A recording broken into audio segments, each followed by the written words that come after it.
Bismillahirrahmanirrahim. Assalamualaikum warahmatullahi wabarakatuh. Saya Akbar Nugraha Ramadan dengan NPM 1950-123,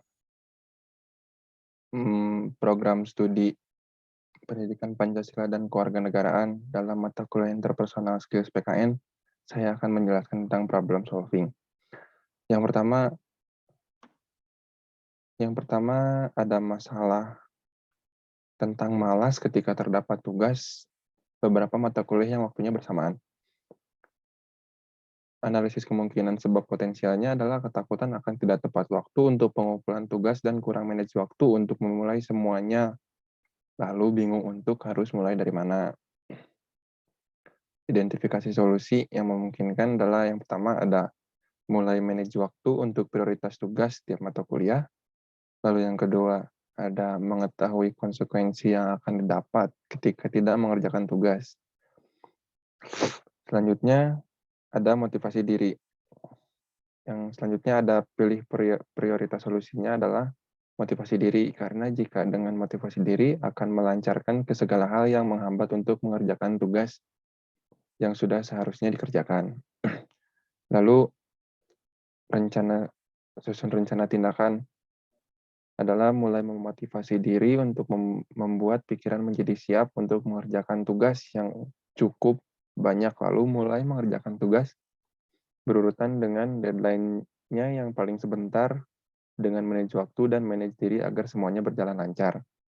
Selanjutnya implementasi dan evaluasi, yaitu implementasi dari motivasi diri adalah ketika sudah mulai memotivasi diri, maka rasa malas untuk mengerjakan tugas sedikit demi sedikit menjadi hilang.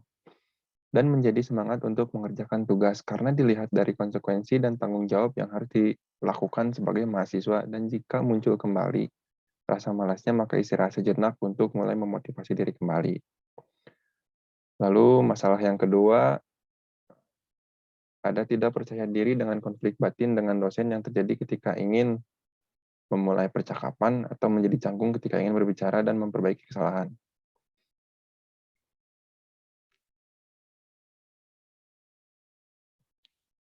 Kemungkinan sebab potensialnya adalah rasa canggung dan juga takut yang membuat jalur komunikasi dengan dosen menjadi terhambat. Sehingga terkadang ada beberapa hal yang harus diketahui tetapi jadi tidak diketahui dan menempatkan posisi sebagai mahasiswa terhadap dosen. Kemungkinan solusi yaitu pertama adalah penempatan diri yang tepat dari mahasiswa terhadap dosen untuk memulai jalur komunikasi yang baik. Yang kedua ada belajar public speaking yang baik. Yang ketiga ada percaya diri. Lalu untuk prioritas solusi, belajar public speaking yang baik, karena dengan public speaking menurut saya akan menuntun untuk semua solusi yang memungkinkan, dan itu semua berawal dari public speaking, lalu membuat untuk percaya diri dan juga mampu menempatkan diri untuk batasan antara mahasiswa terhadap dosen. Susun rencana, mulai belajar public speaking yang baik agar semua yang menghambat untuk berkembang dapat dihilangkan. Mulai dari sulit untuk memulai sebuah percakapan dan ketakutan akan kesalahan yang ada. Karena menurut saya semua harus dimulai untuk hal yang positif. Karena jika tidak kita tidak akan tahu apa yang akan terjadi ke depannya. Lalu implementasinya adalah implementasi dari public speaking adalah yang baik adalah ketika akan terlihat sudah berani untuk memulai. Karena untuk memulai pun itu membutuhkan banyak perhitungan yang sangat baik untuk sebaik mungkin melaksanakan apa yang dimaksud dengan public speaking. Obrolan dengan dosen yang memungkinkan untuk kita terus berkembang sebagai mahasiswa, karena dengan beberapa pengalaman dosen yang pernah menjadi mahasiswa juga akan sangat membantu kita sebagai mahasiswa. Yang ketiga, ada masalah tentang keinginan yang tidak terpenuhi di saat pandemi karena finansial yang tidak mendukung dan juga lebih mengutamakan kebutuhan. Identifikasi masalahnya adalah terdapat banyak keinginan yang belum tercapai di saat pandemi karena kurangnya manajer untuk mengatur keuangan. Yang kedua adalah mengutamakan kebutuhan daripada keinginan. Pilihan solusinya ada yang pertama ada mulai sadar diri untuk mengatur keuangan. Yang kedua, ada belajar manage diri. Lalu yang ketiga, ada mulai berpikir apa yang akan dihadapi di esok hari. Pilihan prioritas solusi adalah meningkatkan kesadaran diri untuk mengatur keuangan, dikarenakan untuk mengatur keuangan dibutuh manage diri yang baik, supaya ketika finansial cukup, bisa manage dengan baik, dan ketika finansial tidak mendukung, bisa diatur lebih baik lagi. Untuk susun rencana, ada mulai sadar diri dan tanggung jawab atas hal-hal yang berkaitan dengan kuliah, keuangan, yang pasti akan berpengaruh untuk hari ini dan masa depan, dan juga untuk keinginan yang belum terpenuhi sebelumnya. Untuk implementasinya adalah sadar diri dan tanggung jawab dimulai dengan ibadah, diperbaiki, lalu pribadi yang diperbaiki juga, lalu bertanggung jawab sebagai anak di rumah, dan juga tanggung jawab sebagai mahasiswa di kampus, lalu mulai mengatur keuangan dengan baik seperti menyisihkan sedikit uang ketika mendapat pendapatan yang lebih.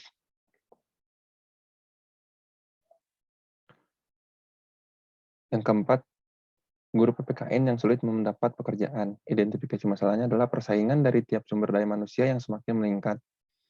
Lalu kurangnya rasa ingin tahu dan rasa malas untuk mencari informasi tentang lowongan pekerjaan bagi guru PPKN.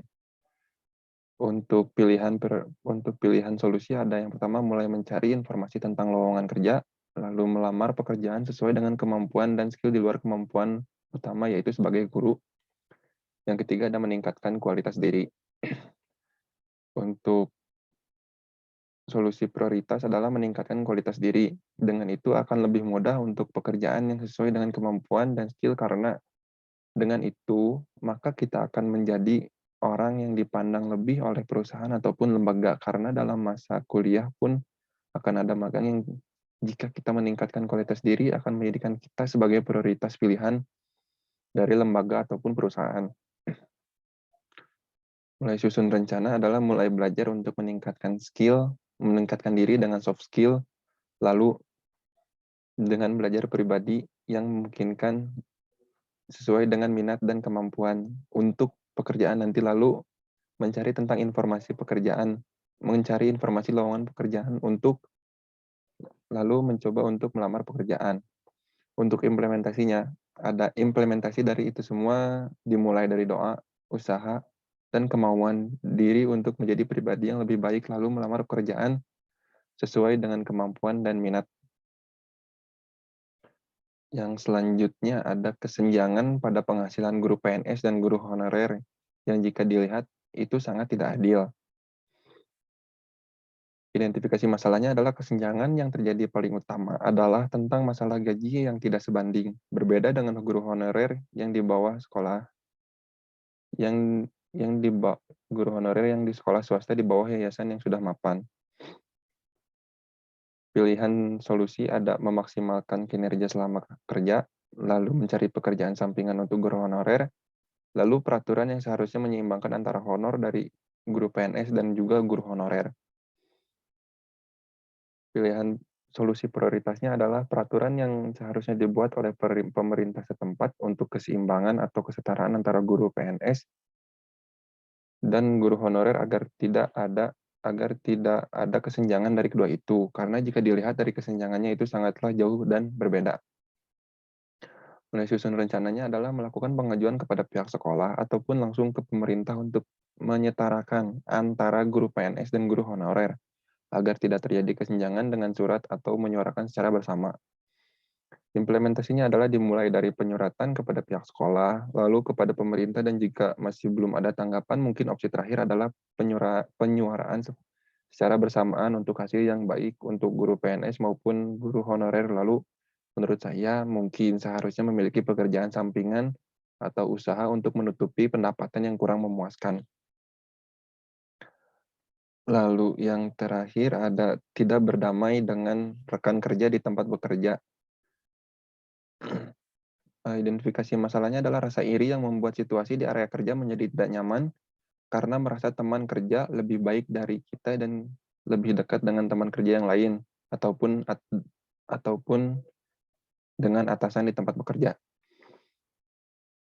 Untuk pilihan solusi ada menghilangkan rasa iri dengan terus berusaha untuk pekerjaan yang seharusnya, sehingga tidak ada pikiran untuk memikirkan orang lain karena prioritas adalah diri kita sendiri dan juga berbuat baik kepada siapapun.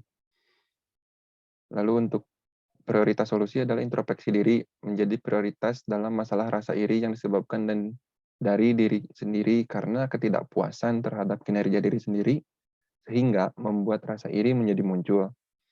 Lalu susun rencana adalah mulai untuk introspeksi diri agar tidak ada rasa iri yang menyebabkan tidak berdamainya dengan rekan kerja, dan mulai bekerja dengan sebaik mungkin agar tidak ada rasa ingin bersaing atau tersaingi, lalu dengan bersosialisasi dengan rekan kerja, supaya saling support untuk keberhasilan bersama di tempat bekerja. Lalu untuk implementasinya adalah dari solusi dimulai dari belajar untuk menahan diri dan belajar tentang diri sendiri, dan juga introspeksi diri yang membuat rasa iri tidak muncul. Lalu dengan kita bekerja sama bersama rekan kerja, akan mudah sekali untuk kemajuan sebuah perusahaan atau instansi. Berbuat baik kepada sesama rekan kerja akan membuat semuanya baik-baik saja dengan menyingkirkan rasa persaingan di antara para pekerja. Cukup sekian untuk problem solving-nya, lalu kita dilanjutkan dengan identifikasi masalah dengan rumus 9 simpang. Untuk masalah yang pertama, masalah pribadi adalah malas ketika terdapat tugas dengan waktu yang bersamaan. Yang pertama adalah melarikan diri. Jika kita melarikan diri dari tugas yang ada, maka akan berdampak pada diri kita sendiri, yaitu akan menjadi menumpuk dan juga akan membuat beberapa dari tugas yang diberikan tidak akan selesai tepat waktu karena terlalu malas untuk mengerjakan. Yang kedua, ada menyalahkan. Dengan kita menyalahkan, baik itu menyalahkan pihak yang memberi tugas ataupun diri sendiri, tidak akan pernah menyelesaikan rasa malas karena yang seharusnya dilakukan adalah mengerjakannya, bukan dengan menyalahkan karena jika tidak bertindak, berbicara saja tidak cukup untuk mengerjakan sesuatu. Yang ketiga, ada menyangkal. Jika rasa malas dihadapi dengan menyangkal, seperti tidak mau mengerjakan tugas yang diberikan atau menyangkal tidak pernah diberi tugas, maka akan terdapat masalah yang membuat situasi dalam pekerjaan menjadi tidak damai. Lalu yang keempat, ada melupakan. Jika kita melupakan rasa malas untuk mengerjakan tugas yang ada, maka akan menjadi lebih baik karena dapat terrealisasi dengan baik tugasnya tanpa ada hambatan ataupun tidak selesainya tugas. Yang kelima, ada bicara empat mata. Yang bisa dilakukan untuk mengurangi rasa malas adalah bicara empat mata dengan diri sendiri atau introspeksi diri yang membuat rasa malas itu tidak muncul dan memikirkan solusi yang tepat untuk tidak ada kata malas. Yang keenam, ada minta bantuan orang ketiga. Jika terdapat tugas atau pekerjaan yang menumpuk karena waktunya bersamaan, tetapi karena rasa malas yang membuat itu menjadi tidak terselesaikan dengan baik, karena ada beberapa hal yang tidak dimengerti juga, maka kita bisa meminta bantuan teman ataupun rekan kerja untuk memberi contoh ataupun bekerja sama untuk menyelesaikannya. Yang ketujuh, ada mencela. Dengan kita mencela pihak yang memberi tugas yang sangat padat dan banyak, hanya akan menimbulkan masalah yang baru, karena itu bisa membuat kesenjangan antara pekerja dengan atasan dan berdampak juga bagi pekerja yang lain. Yang kedelapan, ada gosip. Pihak yang memberi tugas biasanya memberikan tugas sesuai kemampuan ataupun taraf skill kita, tetapi jika kita membuat gosip yang tidak baik untuk pihak yang bersangkutan, maka akan membuat nama baik pihak yang bersangkutan menjadi tercemar dan kita sebagai pembuat gosip akan terkena hukuman, baik hukuman secara negara ataupun hukuman sosial. Yang terakhir, ada berkelahi. Sesuatu yang diselesaikan dengan berkelahi tidak akan pernah menjadi baik, karena itu tidak mencerminkan kita sebagai manusia yang beradab. Rasa malas yang membuat kita jadi tidak selesai mengerjakan tugas tidak bisa menyalahkan pihak yang memberikan tugas, karena itu sudah menjadi tanggung jawab. Lalu jika kita berkelahi akan menimbulkan masalah baru. Yang selanjutnya ada masalah sosial yang dihadapi dengan rumus 9 simpang, yaitu guru PPKN yang sulit untuk mendapat pekerjaan. Yang pertama ada melarikan diri. Untuk mendapat pekerjaan, kita seharusnya berusaha bukannya melarikan diri, yang akan berdampak pada diri kita sendiri yang semakin lama semakin sulit untuk mendapatkan pekerjaan. Yang kedua ada menyalahkan. Dengan kita menyalahkan beberapa pihak yang tidak membuka lowongan pekerjaan, tidak akan membuat kita akan diberi pekerjaan, tetapi malah akan membuat kita dicap sebagai orang yang tidak pantas untuk pekerjaan yang ada karena tidak beretika. Yang ketiga ada menyangkal. Jika guru PPKN sulit untuk mendapat pekerjaan, kita tidak bisa menyangkal diri kita sendiri yang masih kurang untuk pantas dalam pekerjaan ataupun soft skill kita yang masih kurang. Karena untuk guru PPKN, jika kita memiliki soft skill yang lain, maka kita juga akan mendapat pekerjaan yang pas sesuai soft skill kita. Yang keempat ada melupakan. Kita sebagai guru PPKN harus melupakan rasa cemas ataupun rasa khawatir yang berlebih karena sulit untuk mendapat pekerjaan. Karena kita masih bisa mempunyai pekerjaan yang lain apabila kita memiliki soft skill selain menjadi guru. Yang kelima ada bicara empat mata. Ketika kita sulit untuk mendapat pekerjaan, maka kita bisa melakukan bicara empat mata dengan guru PPKN di sekolah kita terdahulu ataupun orang terdekat yang dipercaya untuk diminta saran ataupun solusi. Apa yang tepat agar kita bisa mendapat pekerjaan sebagai guru PPKN ataupun pekerjaan lain sesuai dengan skill yang dimiliki. Lalu yang keenam ada minta bantuan orang ketiga. Kita sebagai guru PPKN, ketika sulit untuk mendapat pekerjaan, maka bisa meminta bantuan orang terdekat kita untuk meminta bantuan mencari pekerjaan atau untuk mempromosikan diri kita sendiri untuk pekerjaan. Yang ketujuh ada mencela.